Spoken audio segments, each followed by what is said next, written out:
আমি তোমাদের রসদ যোগানদারদের একজন সামান্য। চায়ের দোকানে শনি প্রবেশ করলে বেরিয়ে পড়লাম। সঙ্গে সঙ্গে চললো ওদের কুদৃষ্টি। তাই শেষকালে ওদেরই গোয়েন্দার খাতায় নাম লিখিয়ে এলো।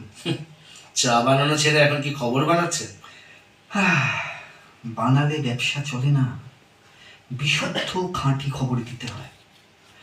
তোমাদের হরেনের 15.5 আনা খবর ওদের কাছে পৌঁছলো। শেষ বাহুল্য খবরটা আমিই দিয়েছি। সে এখন জলপাইগুড়িতে সরকারি ধর্মশালায়। তো এবার বুঝি আমার পালা? ঘনিয়ে এসেছে। কাজ অনেকখানি এগিয়ে এনেছে বটু। সাবেক বাসায় থাকতে হঠাৎ তোমার ডায়েরি হারিয়েছিল, সেটা পুলিশের হাতে নিশ্চিত পড়তো। কাজেই আমাকে চুরি করতে হলো।